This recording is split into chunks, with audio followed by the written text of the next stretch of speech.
నమస్తే, welcome to 99 TV. Pakistan culture, heritage ప్రపంచంలో అన్నింటికన్నా చాలా గొప్పవాట. ఈ ఆవిష్కరణ చేసింది ఐన్స్టీన్ కాదు, న్యూటన్ కాదు, British high commission, British council Pakistan. So అందుచేత ఏం చేయాలంటే ఇప్పుడు పాకిస్తాన్ కల్చర్ని అర్జెంటుగా ప్రొటెక్ట్ చేయాలి. అర్జెంటుగా ప్రొటెక్ట్ చేయాలంటే మనకి ఏం కావాలి? విటమిన్ ఎం కావాలి. విటమిన్ ఎం అంటే డబ్బులు, విటమిన్ మనీ అనమాట. M for money. దానికోసం అని చెప్పేసి యూకే అంబాసిడర్ టు పాకిస్తాన్ ఆయన పాకిస్తాన్ సివిలైజేషన్ మీద ఒక ట్వీట్ కూడా చేశాడు. ఆయన దాంట్లో ఏమంటాడంటే, Pakistan's cultural heritage is extraordinary, మామూలు కూడా లేదట, ఓ మోతాదు మించుందట, అండ్ వర్త్ ప్రొటెక్టింగ్, ఖచ్చితంగా దాన్ని కాపాడుకోవాలి. Please to announce applications for the cultural protection fund are now open. ఇది మొత్తానికి ఏంటంటే డబ్బు చుట్టూ తిరిగే వ్యవహారం. దీనికి సంబంధించి సమగ్ర విశ్లేషణ చేయడానికి మనతో ఉన్నారు geopolitical affairs expert Pavan Sriharsha గారు. మన పక్కనే ఉన్న దేశంలో ఇంత గొప్ప కల్చరల్ హెరిటేజ్ ఉందంటే మనం తెలుసుకోలేకపోయాం. నిజంగా ఇది మన అజ్ఞానం కదా. ట్రూ అండి. బ్రిటిష్ వాడు కనుక్కున్నాడు. 79 years క్రితం ఫామ్ అయిన దేశంలో ఒక కల్చర్ ఉంది, ఒక హెరిటేజ్ ఉంది. ఇంతకంటే ఐరనీ ఇంకొకటి ఏముంటుంది? అండ్ మీరు ఇందాక యూకే ఏదైతే ట్వీట్ చదివారో అసలు నిజంగా వర్త్ కామెడీ, అది స్టాండప్ కామెడీ. ఎందుకంటే ఆ ట్వీట్ తర్వాత కనుక చూసినట్టయితే యూకే కల్చర్ మినిస్ట్రీ ఏదైతే ఉంటుందో వాళ్ళు దీనికి ఫండింగ్ చేస్తారంట. ఎవరైతే ప్రొటెక్ట్ చేయడానికి ముందరకు వస్తారో 10 ఏళ్లలో 6 PMలు మారారు. ఎందుకు? వాళ్ళ ఎకానమీని రివైవ్ చేయలేకపోతున్నారు. వాళ్ళ జనాలని, వాళ్ళకి ఏవైతే బెనిఫిట్స్ ఉంటాయో, వాళ్ళ సోషల్ స్టాండర్డ్ ఆఫ్ లివింగ్ ఉంటుందో దాన్ని ఇంప్రూవ్ చేయలేక PMలు దిగుతుంటాయి. అంటే వాళ్ళ ఆర్థిక వ్యవస్థనే వాళ్ళు కాపాడుకోలేకపోయారు. కానీ వాళ్ళ దగ్గర ఉన్న డబ్బుని పాకిస్తాన్ సో కాల్డ్ కల్చర్కి పెడతారంట. ఇంతకంటే ఐరనీ ఏముంటుందండి అసలు? అండ్ దీనికి ఇంకొకటి ఎక్స్టెన్షన్, ఆస్ట్రేలియా, మీరు యూకేది చదివారు, మనం ఆస్ట్రేలియాది కూడా చదివినట్టయితే ఆస్ట్రేలియన్ హై కమిషన్ పాకిస్తాన్లో ఉన్నవాళ్ళు, walking through Takshashila, it is impossible not to be struck by the depth of Pakistan's history. For centuries this was a centre of learning that connected people, ideas and culture from across the reason and beyond. A fascinating visit and a beautiful reminder of Pakistan heritage. ఎవరైతే ఇతన్ని fact check చేస్తున్నారో తక్షశిలాది, ఈ Australian high commission అతను మొత్తం black చేసుకుంటూ వెళ్తున్నాడు. అంటే అతని అన్నది తప్పనే. తక్షశిల అది ఎక్కడన్నా ఇస్లామిక్ వర్డ్ కింద ఉంది, అరబిక్ వర్డ్ అది. ఫర్ టు సమ్ ఎక్స్టెంట్ మనం అది తక్షశిల పాకిస్తాన్దే, హరప్ప మొహంజదారో పాకిస్తాన్వే, ఇండస్ వ్యాలీ సివిలైజేషన్ పాకిస్తాన్వే, టు సమ్ ఎక్స్టెంట్ మనం ఒప్పుకుందాం. ఐరన్ ఏంటంటే ఇస్లాం ఎక్కడైతే పుట్టిందో గల్ఫ్లో అక్కడ ఇలాంటివన్నీ ఎందుకు లేవండి? గల్ఫ్లోనే ఇస్లాం పుట్టింది. సౌదీ అరేబియాలో కానీ, ఖతార్లో కానీ, యుఏఈలో కానీ, చివరికి ఎక్కడైతే ప్రొఫెట్ మొహమ్మద్ డిసెండెంట్స్ ఉన్నారో జార్డన్లో కానీ, అక్కడెక్కడన్నా మనకి ఇలాంటివి చూసామా? విచిత్రంగా భారత్ నుంచి విడిపోయిన పాకిస్తాన్లో ఇవన్నీ కనిపిస్తున్నాయంటే అది ఈ పాకిస్తాన్ కల్చరా? పాకిస్తాన్ అనే దేశాన్ని భారత్ నుంచి విడగొట్టి ఏదైతే చేశారో అది భారత్ కల్చరా? సో నెంబర్ 1 అంటే ఏంటంటే వీళ్ళు మనది ఏదైతే ఉందో సనాతన ధర్మాన్ని, వాళ్ళు దాన్ని పాకిస్తాన్ కావాలి, ఒక రకంగా వాళ్ళు దాన్ని పాకిస్తాన్ది అనే ఒక నెరేటివ్ రన్ చేస్తున్నారు.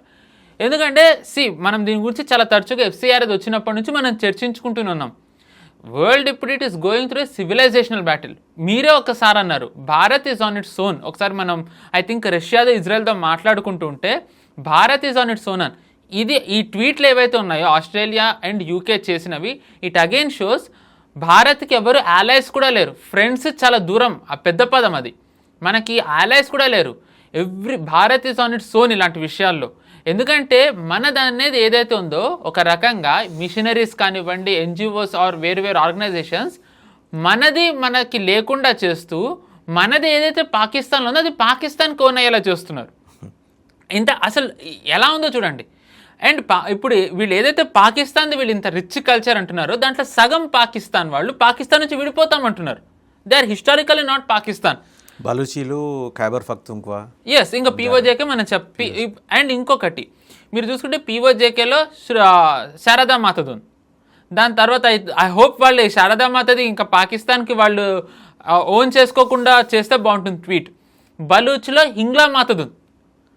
ఖైబర్ పఖ్తూన్ ఇంకా అది వాళ్ళది, ఆఫ్ఘనిస్తాన్ వాళ్ళది పష్తూన్స్ అంటారు. అక్కడ ఆబ్వియస్లీ ఏమీ లేదు, ఇంకా ఆఫ్ఘనిస్తాన్ సైడ్ వస్తుంది కాబట్టి. ఆఫ్ఘనిస్తాన్ గాంధార దేశం కదా. ఇంకా టు బి ఆనెస్ట్ ఇంకా అది కూడా మనం అలా వెళ్ళినట్టయితే అక్కడ బుద్ధుడివి కానివ్వండి గుళ్ళు ఉన్నాయి. ఈవెన్ అలా అనుకుంటే ఇరాన్, పర్షియన్ ఉన్నప్పుడు అక్కడ కూడా గుళ్ళు ఉండేవి. అంటే సనాతన ధర్మం అనేది ఎంత విస్తరించిందో చూడండి. అండ్ క్రమక్రమంగా త్రూ వేరియస్ ఇన్వేషన్స్ హిస్టారికల్లీ మనం కోల్పోతూ వచ్చాం. సో ఇంకా బ్రిటిషర్స్ ఉన్నప్పుడు ఎంతైతే విడగొట్టచ్చు అంతా విడగొట్టారు. నేపాల్ని విడగొట్టారు, భూటాన్ని విడగొట్టారు, సరే ఇంకా బంగ్లాదేశ్ని పాకిస్తాన్కి ఇచ్చారు, పాకిస్తాన్ని విడగొట్టారు, శ్రీలంకని విడగొట్టారు, ఎక్సెట్రా అన్నీ చేసి ఇప్పుడు ఏదైతే మనం భౌగోళికంగా భారత్ని చూస్తున్నామో దాన్ని కూడా వీళ్ళు ముక్కలు చేయాలని, ఉన్న సివిలైజేషన్ ఏదైతే ఉందో దాన్ని అంతం చేయాలని చూస్తున్నారు. మనం దాన్ని ఎలా చూడొచ్చు అంటే నెంబర్ 1 మనం బెంగాల్ వచ్చినప్పటి నుంచి మనం చాలా తరచూ చర్చించుకుంటున్నాం. నేను చాలాసార్లు అన్నా, బెంగాల్ గెలుపు అనేది ఇది కేవలం బెంగాల్కే పరిమితం కాదు, భారత్ కాదు, దీని ప్రభావం మనకి వెస్ట్లో కనిపిస్తుందని. ఈ ట్వీట్లన్నీ కూడా ఓ రకంగా బెంగాల్ గెలిచిన తర్వాత వచ్చింది. నేను అక్కడికి రాబోతున్నా, డాట్స్ని కనెక్ట్ చేయాలి అంటున్నాను. ఎస్, ఎగ్జాక్ట్లీ, మీరు ఎప్పుడు వాడేది కామన్. బెంగాల్ గెలుపు తర్వాత మార్కో రూబియో ఇక్కడికి వచ్చాడు, మిషనరీస్ ఆఫ్ చారిటీకి వెళ్ళాడు, మాట్లాడాడు, లెటర్ ఇచ్చాడు. ఆ లెటర్ మమతా బెనర్జీకి వెళ్ళింది. దాంట్లో ఏంటంటే ఉన్న సారాంశం, సరే రకరకాల సోర్సెస్ నుంచి వచ్చింది, దాని అథెంటిసిటీ గురించి నేను చెప్పలేను, కానీ ఏంటంటే నీ మీద ఎంతో బాధ్యత పెట్టాం Mamata Banerjee, but you did not carry out that responsibility. నీ మీద ఎన్నో హోప్స్ పెట్టుకున్నాం, దీన్ని డిజింటిగ్రేట్ చేసి దీన్ని బంగ్లాదేశ్లో కలపడానికి కృతనిశ్చయంతో మేము చేసిన కార్యక్రమాలన్నిటికీ 15 ఏళ్ల పాటు నిర్విరామంగా నువ్వు సపోర్ట్ చేస్తూ వచ్చావు. బట్ నీ మిషన్లో నువ్వు ఫెయిల్ అయిపోయావు. ఇక మీదట నీలాంటి వాళ్ళని నమ్ముకొని మేము డీప్ స్టేట్ యాక్టివిటీస్ ఇక్కడ మేము చేయలేము, మేము కొత్త లీడర్ని ఎత్తుక్కుంటున్నాం అని చెప్పేసి ఓకే అని ఉందని సమాచారం. అది నిజం ఎంత ఏంటి అనేది నిఘా సంస్థలు ఎలాగో బయట పెడతాయి. నాకు అర్థం కాని విషయం ఏంటంటే, మార్కో రూబియో అని ఆయన secretary of state external affairs, ఆ స్థాయి వ్యక్తి వచ్చి ఒక క్వశ్చనబుల్ ఇంటిగ్రిటీ ఉన్న ఆర్గనైజేషన్లో ఉన్న నన్స్కి ఆ లెటర్ ఇవ్వటం. ఆయన ఏమైనా చెప్పదలుచుకుంటే మమతా బెనర్జీని ఢిల్లీ పిలిపించో, యుఎస్ ఎంబసీ మరి ఇబ్బంది అనుకుంటే ఏమైనా ప్రైవేట్ ప్లేస్కి పిలిపించో మాట్లాడుకోవచ్చు. ఆమెకి ఒక అద్భుతమైన రెస్పాన్సిబిలిటీ ఇచ్చింది. ఆవిడ కూడా నిజంగా చాలా కమిటెడ్గా చేసింది దేశాన్ని ఛిద్రం చేయడం కోసం, బంగ్లాదేశ్లో కలిపేసి బంగ్లాదేశ్ నిర్మాణం కోసం. జనం చివరిలో కళ్ళు తెరిచి నిద్రలేసి ఆమెను ఇంటికి పంపించారు. ఇప్పుడు మళ్ళీ ఈ 15 ఏళ్ల పాటు ఆవిడ చేసిన ఈ దుర్మార్గమైన కార్యక్రమాలు కంటిన్యూ చేయాలంటే వాళ్ళకి ఇంకొకటి కావాలి. ఇక్కడ లేనప్పుడు ఏం చేస్తుంది డీప్ స్టేటు అంటే, to my little understanding, to my little wisdom, పక్క దేశాల నుంచి ఇదిగో ఇలా పాకిస్తాన్ చరిత్ర గొప్పది, అక్కడ గొప్ప అసలు పక్కాడికి అన్నం పెట్టిందే నిద్రపోరాళ్ళు, అసలు ప్రపంచంలో ఉన్న శాంతి అంతా ఆ దేశంలోనే ఉంది, వాళ్ళు ప్రపంచ శాంతి కోసం వాళ్ళు చేస్తున్న తపస్సు ఫలించి శాంతి సౌభాగ్యాలు వెలుసిల్లుతాయి. ఇలాంటి కహానీలు ఎంబసీలోనూ తమ దేశంలో తామే సరిగ్గా ఏడవలేని వాళ్ళు వీళ్ళు వచ్చి, బ్రిటన్ ఇందాక మీరు అన్నారు, వీళ్ళు వచ్చి చేస్తున్నారు. ఖచ్చితంగా నా అనుమానం డీప్ స్టేట్ ఉంది ఇందులో. అనుమానం ఏంటి, నమ్మకం కూడా ఖచ్చితంగా 100%. ఎందుకంటే మీరు బెంగాల్ది ఏదైతే మీరు చాలా విస్తారంగా చెప్పారో, ఒక్క ముక్కలో చెప్పాలంటే డెమోగ్రఫీ చేంజ్ భారత్లో జరగడానికి బెంగాల్ గేట్వే. మమతా బెనర్జీ మీరు అన్నట్టుగా 15 ఏళ్ళు చాలా అద్భుతంగా చేశారు వాళ్ళ కోసం. సో ఇప్పుడు బీజేపీ రాగానే ఏమైంది మనం చూస్తున్నాం, బార్డర్ ఫెన్సింగ్ అవ్వడం, ఉన్న వాళ్ళని కూడా పంపేయడం, ఇలాంటివన్నీ జరుగుతున్నాయి. సో ఏదైతే డెమోగ్రఫీ చేంజ్ అంటే సివిలైజేషన్ని అంతమొందించాలంటే ఒక మీన్స్ ఏంటి అంటే డెమోగ్రఫీ చేంజ్. దాన్ని ఇప్పుడు ఆపింది బీజేపీ. ఉన్న వాళ్ళని ఎస్ఐఆర్ ద్వారా ఫైండ్ అవుట్ చేస్తోంది. ఇప్పుడు ఎవరైతే పాస్పోర్ట్ మన సిటిజన్షిప్ నిన్న వచ్చిన వార్తది, పాస్పోర్ట్ సిటిజన్షిప్ కాదు ఏంటి ఇది అని ఎవరైతే అన్నారో ఇప్పుడు ఎన్ఆర్సీకి వాళ్ళు ఒక రకంగా అడుగుతున్నారు, ఎన్ఆర్సీ తేవాలని. 2020లో ఏదైతే వ్యతిరేకించారో అది కావాలని ఇప్పుడు రకంగా వీళ్ళందరూ అడుగుతున్నారు. ఒకవేళ ఎన్ఆర్సీ కనుక వస్తే ఇంకా చాలామంది మనం ఒక రకంగా వీడౌట్ చేసేయచ్చు. సుమారుగా 140 కోట్ల మంది జనాభా ఉన్న దేశం అని అంటారు. ఇలాగ ఇల్లీగల్స్ని ఎస్ఐఆర్ ద్వారా ఎన్ఆర్సీ ద్వారా తీసుకుంటూ వెళ్ళిపోయినట్టయితే 10 కోట్లు 15 కోట్లు తగ్గినా మనం ఆశ్చర్యపోకర్లేదు. కరెక్ట్, ఇది ఒక వే. రెండోది, మనం ఇప్పుడు ఒక రకంగా సివిలైజేషన్ని కాపాడుకోవాలంటే మీరు ఏదైతే డీప్ స్టేట్ అన్నారో వాళ్ళని కొట్టాలంటే మనం ఒకటి ఏం చేయాలి, ఇక్కడున్న ఎన్జిఓస్ ఆపాలి. ఎఫ్సిఆర్ఏ తెస్తున్నారు, ఎఫ్సిఆర్ఏ వస్తుంది. విచిత్రం ఏంటంటే కృష్ణమ్మ కలిపింది ఇద్దరు నేను తెలుగులో ఒక పాట ఉన్నట్టుగా ఉప్పు నిప్పు లాంటి రిపబ్లికన్స్ డెమోక్రాట్స్ ఇద్దరు కలిసి భారత్ని అంటున్నారు. ఎఫ్సిఆర్ఏ విషయంలో ఇద్దరు ఒకళ్ళంటే ఒకళ్ళకి పడదు, కానీ వాళ్ళిద్దరూ కలిసి మీరు ఎఫ్సిఆర్ఏ తేకూడదు, అది మా దేశంలో ఉన్న వాళ్ళకి కష్టం అని చెప్పి వాళ్ళు అంటున్నారు. అంటే వాళ్ళు ఇక్కడ ఎలాంటి యాక్టివిటీస్ ఎన్జిఓస్ ద్వారా చేయకపోతే ఎఫ్సిఆర్ఏని వాళ్ళు ఇప్పుడు అంత వ్యతిరేకిస్తారు. ఎందుకు అంటే సుమారుగా ప్రపంచంలో ఎన్నైతే ఎన్జిఓస్ ఉన్నాయో దాంట్లో 1/3 భారత్లోనే ఉన్నాయి. అంటే సుమారు 30% ప్రపంచంలో ఉన్న ఎన్జిఓస్ అన్నీ భారత్లోనే ఉన్నాయి. అంటే వాళ్ళు ఎలాంటి యాక్టివిటీస్ చేస్తున్నారో మనం దీన్ని బట్టి అర్థం చేసుకోవచ్చు. ఉదాహరణకు మనం 2 మాట్లాడుకోవాలండి, ఇంపార్టెంట్. మనం ఖలిస్తాన్ ఉద్యమం అనేది చూస్తున్నాం. ఉత్తరాఖండ్లో కూడా ఇప్పుడు ఖలిస్తానీలు చాలామంది గురుద్వారాని వాళ్ళు ఒక రకంగా ఎలా అయితే గోల్డెన్ టెంపుల్ని బందీగా చేసుకున్నారో అలాగే అక్కడ కూడా చేశారు. బట్ శాంతి చర్చలతో వాళ్ళు పారిపోయారు, వాళ్ళని ఏమీ అరెస్టులు చేయలేదు అక్కడ పోలీసులు. ఎందుకంటే తెలిసింది అది కనుక పట్టుకుంటే ఇంటర్నేషనల్లీ ఎలాంటి రిపర్కషన్స్ వస్తాయో. ఎందుకంటే ఖలిస్తాన్ అనేది సిఐఏ నడుపుతున్నది, పన్ను వాళ్ళందరూ ఎక్కడుంటారో మనకి తెలిసిందే. ఇంకొంతమంది పాకిస్తాన్లో ఉంటారు. మీరు చూడండి, ఖలిస్తాన్ కావాలి అని పంజాబ్ విడిపోవాలని కోరుకునే వాళ్ళు ఉత్తరాఖండ్లో గొడవలు చేస్తున్నారు అంటే అది సంహౌ ఫిషీగా మనకు అనిపించడం లేదా? ఎందుకంటే దాని ద్వారా వాళ్ళు మొత్తం దేశంలో అలజడి సృష్టించాలని అనుకుంటున్నారు. But I hope government suppresses that. But మనం ఇప్పుడు మాట్లాడుకునే టైంకి ఈ నిహంగ్ సిక్కులు అనే వాళ్ళు ఎవరైతే ఉన్నారో వాళ్ళు మార్చి కిందన మేము పంజాబ్ త్రూ హిమాచల్ ప్రదేశ్ ఉత్తరాఖండ్కి వెళ్తామని ప్రకటించారు. సో ఇక్కడ ఏమన్నా తేడా జరిగినట్టయితే కనుక సిక్కులది వీళ్ళు గొడవలు చేయొచ్చు. సిక్కులకు అట్రాసిటీస్ జరుగుతున్నాయి, సిక్కుల మీద వీళ్ళు ఆల్రెడీ అట్రాసిటీస్ చేస్తున్నారని చెప్పి పాకిస్తాన్లో ఉన్న ISI ప్రొపగేట్ చేస్తుంది, వెస్ట్ కాచుకొని కూర్చునుంది. సో దీన్ని డెలికేట్ పొజిషన్లో హ్యాండిల్ చేయాలి. ఒక పక్కన పాకిస్తాన్ సివిలైజేషన్ని వెస్ట్ కాపాడుతూ ఉంటే ఇంకో పక్కన మన వాళ్ళని మన నుంచి విడగొట్టడానికి వీళ్ళు చేస్తున్న ఒక యాక్టివిటీ నెంబర్ 2 ఏంటి అంటే ట్రైబల్స్. మనం చూసుకుంటే కనుక tribals are nothing but they are part of Sanatana Dharma. ఎందుకంటే మనం ఏమంటాం, చెట్టుని పుట్టని వీటన్నిటిని మనం పూజిస్తాం. మనం ఇప్పుడు తెలంగాణలోనే చూసుకుంటే సమ్మక్క సారాలమ్మ వీళ్ళు ఎక్కడికి వెళ్తారు, ఇనవే వాళ్ళు జంగిల్కే వెళ్తారు. సో అంటే ట్రైబల్స్ హిస్టారికల్లీ వాళ్ళు ఏమి హిందువులు అని చెప్పక్కర్లే వాళ్ళు సపరేట్గా. వాళ్ళు ఏంటంటే వీటినే పూజిస్తారు. అబ్రహామిక్ రిలీజియన్స్లో ఎవరు చెట్టుని పుట్టని పూజిస్తారండి? యాక్చువల్గా వాళ్ళకు ఒక రూపం ఉంటుందా? రూపం పెడితేనే వాళ్ళ కోపాలు వస్తాయి. సో అలాంటి వాళ్ళు ఇప్పుడు ఆటోమేటిక్గా ట్రైబల్స్ హిందూస్ కాదని అంటున్నారు without any historical proof. Tribals Hindus కాదు అనే నెరేటివ్ ఈ NGOs రన్ చేస్తున్నాయి. They are backed by West, number 1.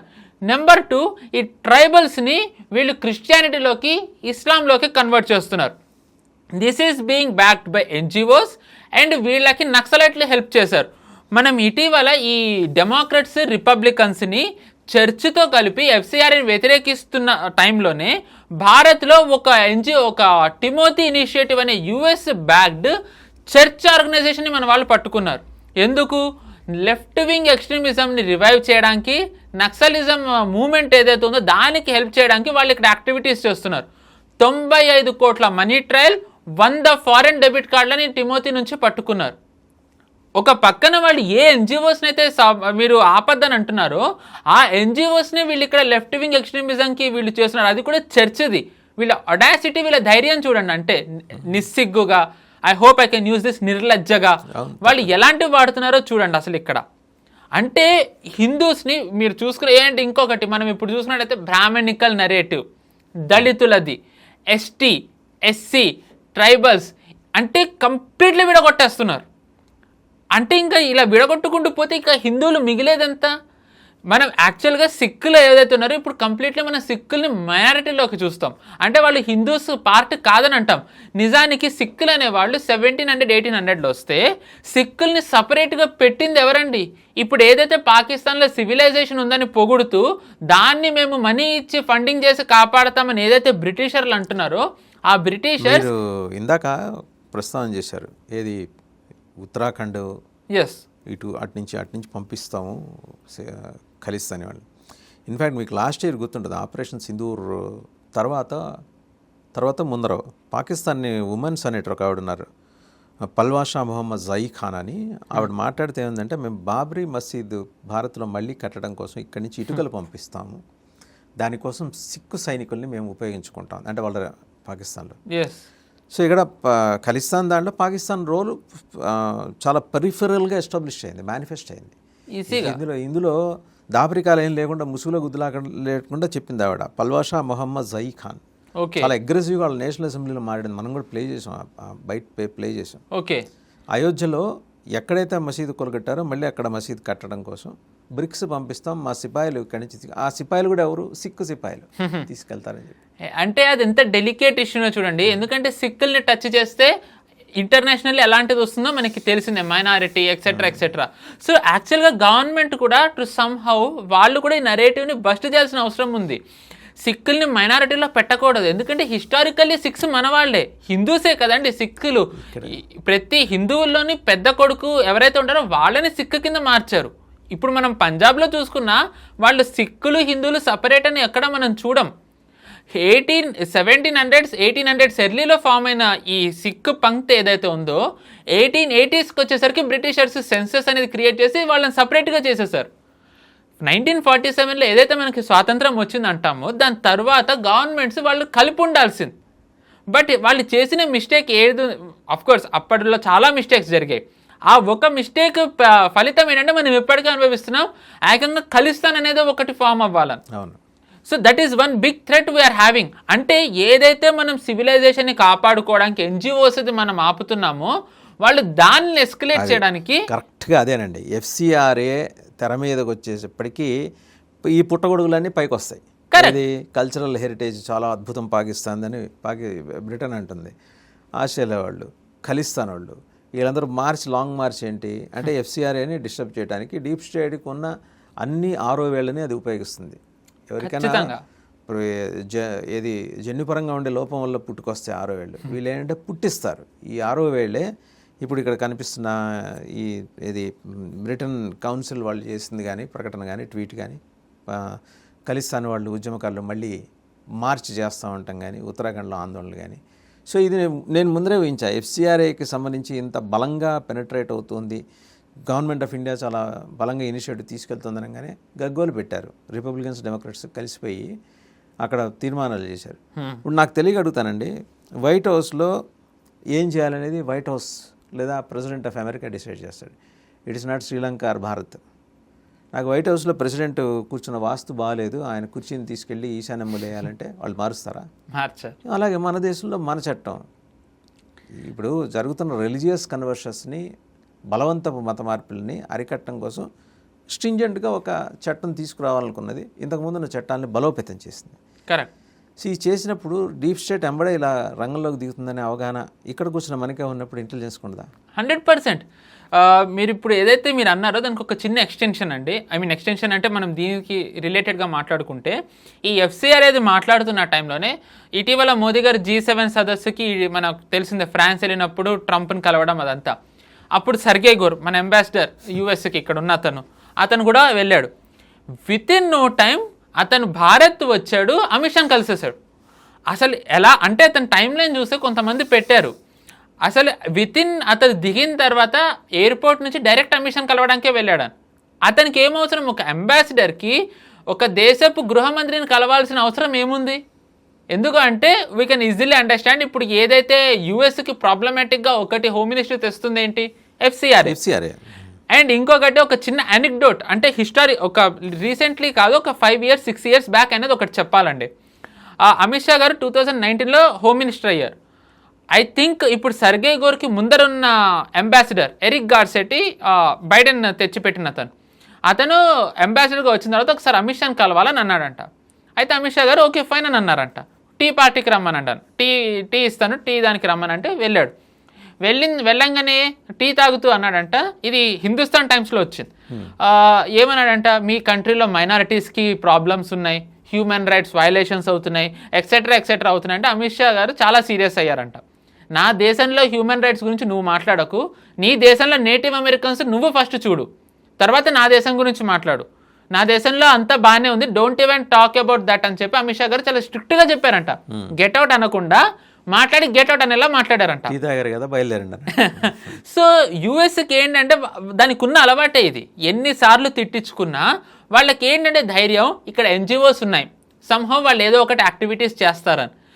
అంటే హిపోక్రసీ అనాలా, బరితెగింపు అనాలా, నిస్సిగ్గనాలా, నిర్లజ్జనాలో తెలియదు, కానీ వీళ్ళు మత మార్పిడులు చేసేటప్పుడు ఏమంటారు, సనాతన ధర్మంలో మీకు చాలా కులాల ఆధారంగా ఉంటాయి, దళితులు, ఎస్సీ, ఎస్టీ, బీసీ గ్రూపులు ఉన్నాయి అక్కడ, కరెక్ట్, ఇవన్నీ ఉన్నాయని అంటారు. మీరు క్రిస్టియానిటీలోకి వచ్చేయండి, ఇస్లాంలోకి వచ్చేయండి, ఇక్కడ ఏవి ఉండవని అంటారు. క్రిస్టియానిటీలో ఎన్ని ఉన్నాయండి, క్యాథలిక్స్, మెథడిస్ట్, జెసుయిస్ట్, అంతెందుకు కేరళలో ఐ థింక్ సురేష్ సార్ వస్తూనే ఉంటారు కాబట్టి ఒకసారి ఆయన అడిగితే ఆయన ఇంకా క్లియర్గా చెప్తారు. చర్చ్ గ్రూప్స్ ఏవైతే ఉంటాయో వాళ్ళు విడిపోయి కొంతమంది అసలు కమ్యూనిస్టులకు వేయరు, కొంతమంది కాంగ్రెస్కి వేయరు హిస్టారికల్లీ. మరి అక్కడ చర్చిలో విడిపోయడాలు లేవా? అంటే వాళ్ళు బయటికి రానివ్వరు, మనది ఏదైతే లేదో వాళ్ళు దాన్ని క్రియేట్ చేసి అది నిజమని ఒక రకంగా చెప్పిస్తారు. ఇప్పుడు అంత మన పురాణాలది నేను చెప్పలేను కానివ్వండి, సింపుల్గా మన దాంట్లో క్యాస్ట్ సిస్టమ్ ఉండదు, మనది వర్ణ సిస్టమ్, పని ఆధారంగా కానీ పుట్టుక ఆధారంగా కాదని. బట్ మన మైండ్స్లో మన జీవన శైలి అది బ్రిటిషర్స్ వచ్చినప్పటి నుంచి దాని ముందరి నుంచి అది ఎలాగ కొనసాగుతూ వచ్చిందంటే మనం ఇప్పటికీ దాన్నే కంటిన్యూ అయిపోతూ వెళ్తున్నాం. That is very unfortunate, that has to be change, but it is a very big challenge. ఈ బ్రిటన్ కౌన్సిల్ ఫండింగ్ ఏంటి, ఎలా they are going to raise the funds అండి? ఆబ్వియస్లీ పాకిస్తాన్ యొక్క అద్భుతమైన అసలు ఏది దేనితోనూ పోల్చలేని గొప్ప కల్చరల్ హెరిటేజ్ని జనంలోకి తీసుకెళ్ళడానికి ఫండ్ అయితే కావాలా? ఎక్కడి నుంచి? వాళ్ళ దేశం నుంచే జనరేట్ చేస్తారా? అంతే కదా, వాళ్ళే అడుగు తినే పరిస్థితికి వచ్చారు కదా. పర్లేదు. ఐ థింక్ మేబీ వాళ్ళు పాకిస్తాన్లోనే, I think Zulfikar Ali Bhutto statement, గడ్డైనా తింటాం కానీ మేము న్యూక్లియర్ వెపన్ తయారు చేసుకుంటామని. సో మేమైతే గడ్డైనా తింటాం కానీ పాకిస్తాన్ హెరిటేజ్ని కాపాడుతామని ఆ డైలాగ్ ఇన్స్పైర్ అయినట్టున్నారు మేబీ యూకే వాళ్ళు. సో వాళ్ళ దేశం వాళ్ళని వదిలేస్తారు, డెత్ స్టార్వేషన్కి అయినా వదిలేస్తారు, కానీ పాకిస్తాన్ కల్చర్ వాళ్ళకి మేబీ అంత ఇంపార్టెంట్లా కనిపిస్తున్నట్టు. ఐ డోంట్ నో, మరి వాళ్ళు వేరే దేశాల్లో కూడా చూడొచ్చు కదా ఈ Abrahamic religions. So the point ఇక్కడ ఏంటంటేనండి, వీ హ్యావ్ టు అండర్స్టాండ్. ఒక చిన్న ఉదాహరణ, సౌత్ అమెరికాలో మనకి రకరకాల చాలా దేశాలు ఉన్నాయి. బ్రెజిల్ ఉంది, మెక్సికో, బొలివియా, కొలంబియా, ఇలాంటి చాలా ఉన్నాయి. వీటిలలో చాలా కామన్గా వాడే లాంగ్వేజ్ స్పానిష్. అవును. స్పెయిన్ ఎక్కడుంది, బ్రెజిల్ ఎక్కడుంది, కాంటినెంట్స్ వేరు, బట్ అక్కడున్న భాష ఇక్కడ వాడుతున్నారు అంటే ఇన్వేట్ చేశారు, అక్కడున్న సివిలైజేషన్ అంతా పొందించేశారు. మాయన్ సివిలైజేషన్, ఆస్టెక్ సివిలైజేషన్, ఇలాంటి అక్కడ చాలా ఉన్నాయి ఇలాంటివే. అవన్నీ ఈరోజు లేకుండా క్రిస్టియానిటీ వచ్చింది, స్పానిష్ భాష మాట్లాడుతున్నారు. అమెరికా నేటివ్ అమెరికన్స్ ఈరోజు ఏరి? మనం ఇప్పుడు మోదీ గారు పద్మ అవార్డ్స్ ఇచ్చినప్పుడు నిన్న ఆ నాగాల్యాండ్లో, అస్సాంలో ఉన్న ట్రైబల్స్ని వాళ్ళు ఒక రకంగా ఆయన ఇన్వైట్ చేశారు. వాళ్ళు ఏమీ సిగ్గుపడలే, వాళ్ళది ఏదైతే కల్చర్ ఉందో ఆ కల్చరల్ డ్రెస్ వేసుకుని వాళ్ళవి ఏవైతే సౌండ్ ఉంటాయో ఆ సౌండింగ్ చేసుకుంటూ వచ్చారు. ఈరోజు నేటివ్ అమెరికన్స్ని అలా వచ్చే పరిస్థితి లేదు, వాళ్ళని ఎక్కడో కన్ఫైన్ చేసేసారు అమెరికా. సరే మనం ఇంకా యూరోప్ది చెప్పనే అక్కర్లే. The less we talk about gulf the better. ఇంకా ఇరాన్ అంటాము, ఒకప్పుడు పర్షియన్స్, జొరాస్ట్రియన్స్ ఎవరైతే ఉన్నారో ఈరోజు అసలు వాళ్ళు ఎక్కడున్నారు? సో అబ్రహామిక్ కల్చర్ రిలీజియన్లు ఏవైతే ఉన్నాయో వరల్డ్ మొత్తం వీళ్ళు స్ప్రెడ్ అయ్యి అక్కడ హిస్టారికల్లీ ఏవైతే ఉన్నాయో వాళ్ళు వాటన్నిటినీ చేసేసారు. ఇంకా మిగిలింది ఏంటంటే వాళ్ళకి ఏషియాలో ఉన్న కొన్ని పార్ట్స్, ఇప్పుడు మనకి జపాన్లో బుద్ధిజం ఉంది కదా, సౌత్ కొరియాలో బుద్ధిజం ఉంది కదా అనొచ్చు. ఈవెన్ బట్ వాళ్ళు కూడా దే ఆర్ చేంజింగ్, అక్కడ కూడా డెమోగ్రఫీ చేంజ్ అయిపోతుంది. ఇప్పుడు మనం సౌత్ కొరియాలో చూసుకున్నట్టయితే అక్కడ క్రిస్టియానిటీ ఎక్కువ అవుతుంది. లాస్ట్ టైం ఎలక్షన్స్ అయినప్పుడు బుద్ధిస్టులు రోడ్డు మీదకి వచ్చారు, మీరు మమ్మల్ని ఎవరిని పట్టించుకోకుండా క్రిస్టియన్స్ని ఎందుకు పట్టించుకుంటున్నారని. అండ్ దాని తర్వాత అక్కడ షింజో అబేని చంపేసిన అతను ఒక క్రిస్టియానిటీ ఫాలో అయ్యేతనే. అండ్ ఇక్కడ ఇండోనేషియాలో ఒకప్పుడు సనాతన ధర్మం అక్కడ ఒక రకంగా ఎంత బాగుందో మనకి తెలిసిందే. ఈరోజు అక్కడ ఇస్లాం, వరల్డ్లో అత్యధిక ముస్లిమ్స్ ఎక్కడున్నారంటే మనం ఫస్ట్ ఇండోనేషియా అంటాం. దాని తర్వాత అంటే సివిలైజేషన్ ఒక్కొక్క స్టెప్ బై స్టెప్ వీళ్ళు ఎలా చేసుకుంటూ వస్తున్నారని నేను మీకు ఒక చిన్న ఉదాహరణ కాదు, ఉదంతాలు చెప్తున్నా. థాయిలాండ్లో మనకి ఇటీవల థాయిలాండ్ కంబోడియా మధ్య యుద్ధం జరిగింది. గొడవ థాయిలాండ్కి కంబోడియాకి అయితే థాయిలాండ్లో ఉన్న విష్ణుమూర్తి విగ్రహం అనుకుంటా చాలా పెద్దది కూలగొట్టేశారు. విష్ణుమూర్తి విగ్రహం ఏం చేసింది? ఎందుకు అంటే Thailand is being backed by US, Colombia is being backed by China. So Chinese ఇన్ఫ్లుయెన్స్ని పోగొట్టి అక్కడ కూడా యుఎస్ ఇన్ఫ్లుయెన్స్ తెచ్చి అక్కడ కూడా ఏదైతే హిస్టారికల్ది ఉందో దాన్ని మార్చాలనే క్రమంలో థాయిలాండ్ని వాడుకుంటున్నారు. మనం థాయిలాండ్లో బుద్ధిజం అని అంటాం, బట్ థాయిలాండ్లో I think northern Thailand, southern Thailand it is Islam ఇప్పుడు అక్కడ, అండ్ అక్కడ కూడా క్రిస్టియానిటీ స్ప్రెడ్ అవుతుంది. కొలంబియాలో మనం చూసుకుంటే గనక జయశంకర్ గారు ఎక్స్టర్నల్ అఫేర్స్ మినిస్టర్ అయ్యాక ఇఫ్ ఐమ్ నాట్ రాంగ్ కొలంబియాలోనే ఒక గుడి కడతామని అన్నారు. అక్కడ ఒక గుడి ఉంది, we have to build that temple అని అన్నారు. బట్ ఇప్పుడు చూస్తుంటే గనక ఐ డోంట్ థింక్ అది ఎంతవరకు మెటీరియలైజ్ అవుతుంది. రిచ్ కల్చరల్ హెరిటేజ్ మరి అలాంటి వాటి విషయంలో ఇంగ్లాండ్కి కనిపించట్లేదా? అఫ్ కోర్స్ కనిపించకూడదు, ఎందుకంటే they were the one who actually created this mess. ఈ డెమోగ్రఫీ చేంజ్ వాళ్ళ కోర్స్ ఇస్లామిక్ రూలర్స్ వచ్చినప్పటి నుంచే మొదలైంది, బట్ దే క్రియేటెడ్, దాన్ని వాళ్ళు ఇంకా విస్తరించారు కదా. సో స్టెప్ బై స్టెప్ ఒక్కొక్క దేశం అయిపోతూ వస్తున్నాయి. ఇంకా లాస్ట్ బ్యాస్టియన్ భారత్ అనేది. సో ఇప్పుడు దీన్ని ఏదైతే లాస్ట్ బ్యాస్టియన్ నాన్ అబ్రహామిక్ ఏదైతే సివిలైజేషన్ ఉందో దాన్ని ఇప్పుడు కాపాడే క్రమంలో మనం ఏం చేసాం, ఫస్ట్ బెంగాల్ బార్డర్స్ క్లోజ్ చేసేసాం, ఇన్ఫిల్ట్రేటర్స్ రాకూడదు, ఉన్న వాళ్ళని ఐడెంటిఫై చేస్తున్నాం, ఇల్లీగల్ ఇమిగ్రెంట్స్ని పంపించే ప్రక్రియ మొదలెట్టాం, ఉన్న వాళ్ళని లీగలైజ్ చేయడానికి ఎన్ఆర్సీ తెచ్చే క్రమంలో ఉన్నారు. ఎవరైతే వీళ్ళు ఇక్కడ ఒక రకంగా సివిలైజేషన్ అంతమొందించడానికి కన్వర్షన్స్ చేస్తున్నారో, డెమోగ్రఫీ చేంజ్ చేస్తున్నారో, ప్రలోభ పెడుతున్నారో, ఓ రకంగా గొడవలు సృష్టిస్తున్నారో వాళ్ళందరినీ కట్టడి చేయడానికి ఎఫ్సిఆర్ఏ బిల్లులు తెచ్చారు. సో దీన్ని స్టెప్ బై స్టెప్ వీళ్ళు ఇక్కడ చేసుకుంటూ వెళ్తుంటే దీన్ని ఆపడానికి స్టెప్ బై స్టెప్ ఆబ్వియస్లీ అవతల నుంచి చేస్తున్నారు. ఒక ఫేమస్ డైలాగ్, ప్రతిపక్షంలో ఉన్న మనమే ఇంత చేయగలిగితే పవర్లో ఉన్న వాళ్ళు ఎంత చేయగలరని అతడు సినిమాలో ఉన్నట్టుగా చిన్న దేశం భారత్ ఓ రకంగా వీఆర్ నాట్ వాళ్ళకి డీప్ స్టేట్. ఎస్, మనం రీజనల్ పవర్ ఇప్పుడు అంతే, అది కూడా ఎమర్జింగ్ పవర్. మనమే ఇంత చేస్తూ ఉంటే సూపర్ పవర్కి ప్రపంచమంతా ప్రాక్సీస్ ఉన్నాయి, ఎకో సిస్టమ్ ఉంది, డీప్ స్టేట్ అని మీరే అన్నారు, ఇంకా వాళ్ళు ఎంత చేయగలరు? సో దిస్ ఇస్ ఇదేంటి వాళ్ళ చేతిలో. ఇంకా the less we talk the more. ఇంకా మీడియా ఈరోజు రూటర్స్ చూసుకున్నా, బ్లూంబర్గ్ చూసుకున్నా, బీబీసీ చూసుకున్నా, సిఎన్ఎన్ చూసుకున్నా, ఇంకా ఏ వెస్టర్న్ మీడియా హౌస్ చూసుకున్నా దాంట్లో ఖచ్చితంగా పాకిస్తానీ జర్నలిస్ట్ ఉంటాడు. మీరు ఇప్పుడు ఏదైనా మీరు ర్యాండమ్గా రూటర్స్ తీయండి, ఒక యాంటీ ఇండియా ఆర్టికల్ ఎతకండి, ఆ ఆర్టికల్ ఆథర్ పాకిస్తాన్ ఉంటాడు. ఖతార్ ఫండ్ చేస్తున్న అల్ జజీరా నిండా వాళ్ళే ఇంకా ఖతార్ గురించి మనం మాట్లాడక్కనక్కర్లే. ఒక పక్కన దాని రిఫైనరీస్ మూతపడ్డాయి, బట్ ఈ చింత చచ్చిన పులుపు చావలేదన్నట్టు దానికి ఇంత ఆర్థిక నష్టాలున్న అల్ జజీరా ద్వారా ప్రొపగాండా చేయడం అయితే అది ఆపట్లేదు. ఎందుకంటే at the end of the day it is US proxy. Again US also wants to utilise all whatever arsenal it has. ఏంటంటే మనం ఆపడానికి ప్రయత్నిస్తున్నారు.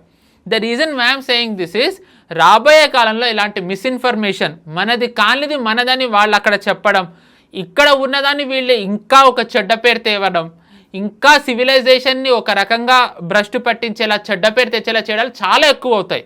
The more government stringent laws తెచ్చే కొద్దీ, అమెండ్మెంట్స్ తెచ్చే కొద్దీ దీన్ని ఇంకా ఎక్కువ చేస్తారు. So our country has to be prepared for it. I hope మన ఇంటెలిజెన్స్ ఏజెన్సీ స్ట్రాంగ్గానే పనిచేస్తున్నాయి అండ్ మన గవర్నమెంట్ కూడా రాక్ సాలిడ్గా ఏదైతే మొదలు పెట్టిందో దాన్ని ఆపకుండా తీసుకెళ్తుందని అనుకుందాం. ఎందుకంటే this is now or never. ఎందుకంటే ఒకవేళ ఇప్పుడు గనక ఇఫ్ వి బ్యాక్ డౌన్, మనం ఇంకా ఎప్పటికీ మనం ముందరికెళ్ళలేం, దీన్ని ఇంకెప్పటికీ కాపాడుకోలేం. ఇప్పుడు కాకపోతే ఇంకెప్పుడు అన్నట్టుగా this is now or never. I hope government will not bend ఇంకెప్పుడు. Right, thank you Pawan Shresh గారు. థ్యాంక్ యూ అండి. మనం ముందరే ఊహించినట్టు ఎక్కడైతే ఎఫ్సిఆర్ఏ విషయం తెర మీదకు రాగానే డీప్ స్టేట్ వెంబడి తన యాంటెనాలన్నింటినీ లేపేసింది, మొత్తం యాక్టివేట్ చేసింది. యాంటెనాలు యాక్టివేట్ చేసి దానికి ఆ ఫ్రీక్వెన్సీకి ట్యూన్ అయ్యే దేశాల ద్వారా అల్లకల్లను సృష్టించడానికి ఒక సాంస్కృతిక కుట్ర, ఈ కల్చరల్ కాన్స్పిరసీ. ఏది పాకిస్తాన్ సాంస్కృతిక వైభవం అనేది ప్రపంచంలో ఏ దేశంతో మనం సరిపోల్చలేం. ఇప్పుడు దాన్ని అర్జెంటుగా కాపాడేయాలి. బి కాంప్లెక్స్ ఇంజెక్షన్లు ఇస్తారా, B12 ఇస్తారా కాపాడేయడానికి? పాకిస్తాన్కి సివిలైజేషన్ ఉంటాయండి. In fact Britain was trying to connect to unconnectable things. రెండు కనెక్ట్ చేయడానికి అంశాలని కనెక్ట్ చేసే ప్రయత్నం బ్రిటన్ చేస్తుంది. ఎందుకు? డీప్ స్టేట్ ఆదేశాలు. డీప్ స్టేట్ చేతిలో వీళ్ళందరూ కిలుబొమ్మలు, వాడికి ఇష్టం ఉందా లేదా కదా, వాళ్ళకి అన్నీ బాగుండి వస్తే 6 ప్రధానమంత్రులు మారాలి 10 ఏళ్ళలో. ఇవాళ ఉన్నాడు రేపు ఉంటాడో లేదా గ్యారంటీ లేదు. ఏ ముహూర్తాన్ని మన దేశం నుంచి వాళ్ళ కోహినూరు వజ్రం ఎత్తుకెళ్ళారు, అప్పటి నుంచి వాళ్ళ దరిద్రం వాళ్ళ నెత్తిని ఇక్కడ డ్యాన్స్ కడుతుంది. అలాగని దాన్ని వాళ్ళు వదిలించుకోరు. దాన్ని మనం తెచ్చుకుంటే మళ్ళీ మనం ఇబ్బందులు పడతామని అనుమానాలు కూడా లేకపోలేదు. అదొక అంశం. రెండో అంశం ఏంటంటే ఇటు ఖలిస్తాన్ వాదులు మార్చి ఏదో చేస్తారట. వాళ్ళు మార్చి కాదు, ఏప్రిల్ చేసినా, మే చేసినా, జూన్ చేసినా ఇక్కడున్నది ఈరోజు చాలా స్టబన్గా యాక్ట్ చేస్తున్న కేంద్ర ప్రభుత్వం ఉంది. ఎఫ్సిఆర్ఏ తీసుకురావడం అనేది కడుపులో వాళ్ళకి మంటలు వేసింది యూఎస్కి. 2 భిన్న ధృవాలు కలవటానికి అవకాశం లేని ఉత్తర దక్షిణ ధృవాలైన రిపబ్లికన్స్, డెమోక్రాట్స్ కలిసి పార్లమెంట్లో వాళ్ళు నానా రచ్చా చేస్తున్నారంటే, సో ఆ ఎఫ్సిఆర్ఏ అది ఇంప్లిమెంట్ చేయడానికి అడ్డుపడాలి అంటే ఏదో రకమైన అస్థిరత భారతదేశంలో సృష్టించడానికి ఉన్న అన్ని మార్గాల్ని వాళ్ళు నేరుగా ఉపయోగించారు, పరోక్షంగా ఉపయోగిస్తారు. ఈ కల్చరల్ ఇన్వేజన్స్, ఈ సాంస్కృతిక దాడులు చేయిస్తారు. మనకి చెందిన తక్షశిల పాకిస్తాన్ ఎలా ఓన్ చేసుకుంటుందో అర్థం కావట్లేదు. అసలు ఎలాంటి కల్చరు, ఎలాంటి హెరిటేజ్ లేని ఎడారి ప్రాంతం నుంచి వచ్చిన దొంగలు చక్రవర్తులుగా చలామణి తర్వాత ఏదో ఈ దేశాన్ని సుభిక్షంగా ఉన్న దేశాన్ని పరిపాలించి దోచుకెళ్ళిపోయిన సంపద పాకిస్తాన్లో కానీ అప్పైన కానీ ఉంటుంది. ఇప్పుడు ఆ డాట్స్ అన్ని కనెక్ట్ చేసుకుంటూ వెళ్తే ఎఫ్సిఆర్ఏ అని బలంగా ఇంప్లిమెంట్ చేసే కొద్దీ ఈ యువతల నుంచి ఈ సాంస్కృతికపరమైన దాడులు చాలా బలంగా జరుగుతాయి. డివిజివ్ ఫోర్సెస్ భారత్లోకి ఎంట్రీ ఇచ్చే ప్రమాదం ఉంది.